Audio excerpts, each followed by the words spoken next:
আজি আমি দুখনত অভিযান চলালোঁ। O2 ইউনিচেক্স পাৰ্লাৰ KP চাৰিআলি আৰু M1 unisex parlour BG road, এই দুখনত আজি অভিযান চলালোঁ। আজি কিছুদিনৰ পৰা আমালৈ খবৰ আহি আছে কিছু সংখ্যক পাৰ্লাৰত তাৰমানে মানে বেয়া কাম কিছুমান চলি থাকে, এনেকুৱা ধৰণৰ খবৰ কিছুমান আমাৰ হাতত আহি আছিলে। তাৰ কাৰণে আমি যাতে শিৱসাগৰ জিলাত যাতে কোনো অস্বাস্থ্যকৰ এটা পৰিৱেশ গঢ় লৈ নুঠে, অসামাজিক কাৰ্যকলাপ যাতে নচলে, তাৰ বাবে আমি আগতীয়াকৈ প্ৰচেষ্টা হিচাপে আজি শিৱসাগৰ থানাৰ পৰা এটা টীম গৈ পেলাই ৰেড মাৰিছে। তাত দুখন পাৰ্লাৰত আজি ৰেড মৰা হৈছে আৰু কিছু সংখ্যক লোকক দুখন পাৰ্লাৰৰ পৰাই সোধপোছৰ বাবে ইতিমধ্যে সদৰ থানালৈ অনা হৈছে আৰু সোধপোছ ইতিমধ্যে চলি আছে। আৰু ইয়াতে ইউনিচেক্স পাৰ্লাৰ কেইবাখনো আছে শিৱসাগৰ জিলাত। আমি বিভিন্ন পাৰ্লাৰত আমাৰ অভিযান চলি আছে আৰু আমি আণ্ডাৰ কভাৰকৈও আমি সেই পাৰ্লাৰসমূহত মানুহ পঠাইছোঁ। আমি চিভিল ড্ৰেছত আমি পুলিচৰ মানুহ পঠাই পেলাই আমি আণ্ডাৰ কভাৰ হিচাপেও আমি চাইছোঁ যে তাত কি কাৰ্যকলাপ চলি আছে। তেনেকুৱা যদি কিবা পাৰ্লাৰত আমি অসংযত কিবা চলা বুলি গম পাওঁ, তেতিয়াহ'লে তেনেকুৱা পাৰ্লাৰতো আমি অভিযান চলি থাকিব আৰু এই অভিযানটো পৰৱৰ্তী পৰ্যায়তো বিভিন্ন পাৰ্লাৰসমূহত চলি থাকিব। আৰু ইউনিচেক্স পাৰ্লাৰত আচলতে আমাৰ বেলেগকৈ ছেপাৰেটকৈ কোঠা থাকিব নালাগে। আমি সেইটো বিষয়ে আমি যিসকলসমূহ পাৰ্লাৰ যাৰ আছে তেওঁলোকক আমি কৈছোঁ, মানে ছেপাৰেট এটা কম্পাৰ্টমেণ্ট ইউনিচেক্স পাৰ্লাৰ থকাটো এটা সন্দেহজনক কথা।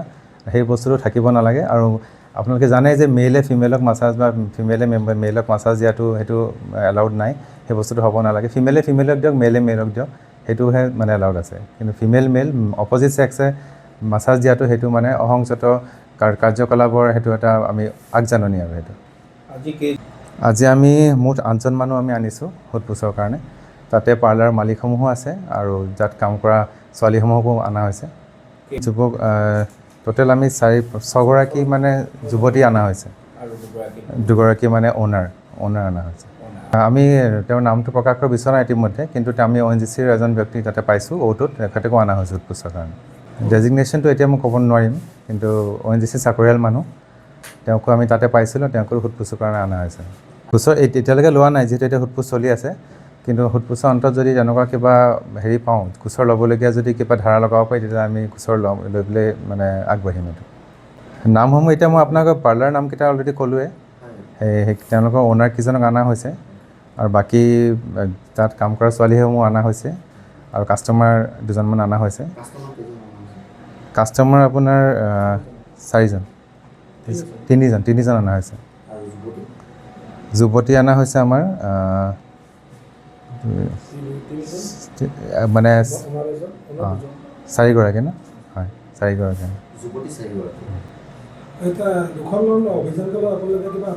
তেনেকৈ বস্তু পোৱা নাই, খালি তাতে কম্পাৰ্টমেণ্ট মানে আমি পাইছিলোঁ। এই পাৰ্লাৰকেইখনত ছেপাৰেট কম্পাৰ্টমেণ্ট আছিলে, সেইটো সন্দেহতে অনা হৈছে মানুহখিনি। আপুনি পূৰ্বতে কৈছিল যে আণ্ডাৰ কভাৰ আপোনালোকে অফিচাৰ বা আপোনালোকৰ বিষয়া কোনোবা গৈছে, এই দুখনত তেনেকুৱা ধৰণৰ আণ্ডাৰ কভাৰত আপোনালোকে ইনভেষ্টিগেশ্যনত বা আণ্ডাৰ কভাৰত তেনেকুৱা ধৰণৰ কিবা না, আমি আমাৰ ৰেইড মৰাৰ আগতে আমাৰ আণ্ডাৰ কভাৰতে বস্তুটো আমি মানে তাত গৈ পেলাই হেৰি দেখাৰ পিছতহে আমি ৰেইডটো মাৰিছোঁ। তাৰমানে আণ্ডাৰ কভাৰ আগতে পঠাই লৈছোঁ, পঠাই পেলাই পিছতহে আমি ৰেইড মাৰিছোঁ। যিহেতু আণ্ডাৰ কভাৰ গৈছিলে, গতিকে তেখেতলোকক সেই অনুযায়ী যিহেতু আপোনালোকৰ ইনফৰ্মেশ্যন আহিছে প্ৰপাৰ্টি আণ্ডাৰ কভাৰৰ পৰা, গতিকে তেওঁলোকক গ্ৰেপ্তাৰ কৰা সন্দৰ্ভত কিবা ক'ব নেকি? আণ্ডাৰ কভাৰ আমি পঠাইছোঁ মানে কোনবিলাক পাৰ্লাৰত ছেপাৰেট কম্পাৰ্টমেণ্ট আছে ইউনিচেক্স পাৰ্লাৰ, সেইখিনি আমি চেক কৰিবলৈ আণ্ডাৰ কভাৰ মানুহ পঠাইছিলোঁ। এই দুখন পাৰ্লাৰত আমাৰ গৈ পেলাই কৈছে তেওঁলোকে তাত আছে বুলি, তেতিয়া আমি ৰেড মৰা হৈছিলে। তাতে আমি গ্ৰাহক এজন পাইছোঁ O2ত, মানে আৰু আছিলে নহয়, আমি যিটো মানে এজনক আমি আনিছোঁ তাৰমানে, বাকীসমূহ বহি আছিলে এজন। আৰু পাৰ্লাৰৰ আমি অ'নাৰক আনিছোঁ আৰু পাৰ্লাৰৰ যিবিলাক ছোৱালী কাম কৰা ছোৱালী, টোটেল আমি O2ৰ আমি তিনিজন আনিছোঁ তাৰমানে, আৰু ইটো M1ৰ 5জন আমি আনিছোঁ। O2ত মানে আপোনাৰ কাম কৰা যুৱতী নে পুৰুষ আছিলে? কাম কৰা যুৱতী আছিলে। গতিকে আপুনি অলপ আগতে কৈছে যে যুৱতীয়ে পুৰুষক যিটো কৰিব নালাগে, অৰ্থাৎ ONGCৰ যিগৰাকী বিষয়া, সেইগৰাকীয়ে যুৱতীৰ পৰাই তেওঁ যিটো ছাৰ্ভিচ ল'ব লাগে লৈছিলে। না, আমি মাছাজ অসংযত অৱস্থাত আমি পাৰ্লাৰত পোৱা নাই, কিন্তু মানে ফেচিয়েল লৈ থকা পাইছোঁ, কিন্তু কম্পাৰ্টমেণ্টত মানে ফেচিয়েল লৈ থকা পাইছোঁ। কিন্তু যুৱতী দি আছিলে, মানে ফেচিয়েল দি আছে, মাছাজ নহয়, আৰু অসংযত অৱস্থাত পোৱা নাই, কিন্তু ছেপাৰেট কোঠা পাইছোঁ। অপজিট মানে পাৰ্চনে যিহেতু ছেক্সে তেওঁলোকক ট্ৰিটমেণ্ট দি আছে, ছাৰ্ভিচ গতিকে তেওঁলোকৰ কিন্তু গোচৰ হ'ব নেকি? নহয়, ছাৰ্ভিচ মানে আপোনাৰ দুটা ধৰণৰ হয়। যদি ফেচিয়েল মাছাজ দি আছে সেইটোততো কোনো অবজেকশ্যন নাই, কিন্তু যদি দুটাৰে ধৰক অসংযত অৱস্থাত যিটো কাপোৰ কানি নথকা অৱস্থাত তেনেকুৱা ধৰণৰ অৱস্থাত যদি পায় তেতিয়াহ'লে ডাইৰেক্ট এইটো প্ৰষ্টিটিউশ্যনে চলি আছে তেনেকুৱা আমি পোৱা নাই মানে এগৰাকী অৰুণাচলৰ যুৱতী পাইছোঁ অৰুণাচলৰ যুৱতী এগৰাকী পাইছোঁ সেইটো M1ত পাইছোঁ O2ত পোৱা নাই আৰু দুয়োগৰাকী মালিকৰ বিৰুদ্ধে ব্যৱস্থা হ'ব নেকি যিহেতু তেওঁলোকৰ ছেপাৰেট কোঠা আছে আৰু আমি যিমান দূৰ গম পাইছোঁ তেওঁলোকৰ নথিপত্ৰ নাই ছেপাৰেট কোঠা ব্যৱস্থাটো অকল ছেপাৰেট কোঠা থাকিলে মানে সেইটো পাৰ্মিশ্যনটো তেওঁলোকৰ কেঞ্চেল হ'ব লাগে মানে ইউনিচেক্স পাৰ্লাৰত ছেপাৰেট কোঠা থাকিব নোৱাৰে আমি সেইটো কাৰণে আমি লিখিম পাৰ্মিশ্যনৰ কাৰণে আৰু তেওঁলোকৰ কাগজ পত্ৰ আমি বৰ এটা ঠিক পোৱা নাই তাৰমানে এখন পাৰ্লাৰৰ মানে প্ৰায় এবছৰৰ পৰা লাইচেঞ্চে নাই এবছৰ হ'ল লাইচেঞ্চ তেওঁলোকে ৰিনিউ কৰা নাই তেনেকৈ চলি আছে গতিকে তেনেকুৱা M1খন তেওঁলোকে একো প্ৰডিউচ কৰিব পৰা নাই O2ৱে বাৰু কাগজ পত্ৰ প্ৰডিউচ কৰিছে তেওঁলোকৰ মোটামুটি আপডেটে আছে কাগজখিনি ঠিকে আছে কিন্তু M1ৰ তেওঁলোকৰ কোনো লাইচেঞ্চবিহীনভাৱে তেওঁলোকে এবছৰৰ পৰা চলি আছে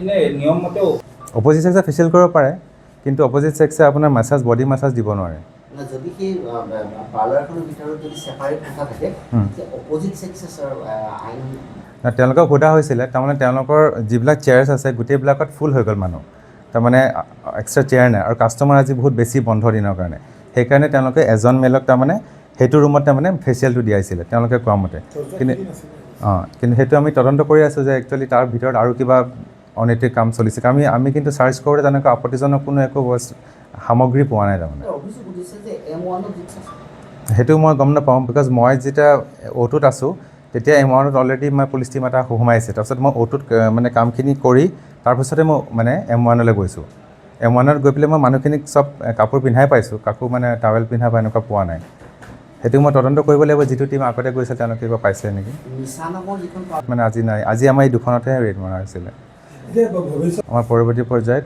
পাৰ্লাৰসমূহত অভিযান চলি থাকিব বিকজ আমাৰ হাতত কিছুমান এনেকুৱা খবৰ আহিছিলে যে কিছুমান পাৰ্লাৰত হয়তো কিবা অনৈতিক কাম চলে সেইটো কাৰণে আমাৰ ওপৰ মহলৰ নিৰ্দেশমৰ্মে আজি এই ৰেডটো কৰা হৈছে লাইচেঞ্চবোৰ পুনৰ চোৱা চিতা হ'ব নেকি বিভাগীয় লাইচেঞ্চটো লাইচেঞ্চটো আচলতে বিভাগীয় যি মিউনিচিপালিটি আছে তেওঁলোকে ট্ৰেড লাইচেঞ্চখিনি তেওঁলোকে নিজে চালে ভাল এইটো আমি বাৰু য'ত ৰেড মাৰোঁ আমি কাগজ পত্ৰ বিচাৰোঁ কিন্তু মিউনিচিপালিটিয়ে সেইখিনি নিজে যদি চেক কৰি দিয়ে তেতিয়াহ'লে আমাৰ কাৰণে আৰু সুবিধা হয়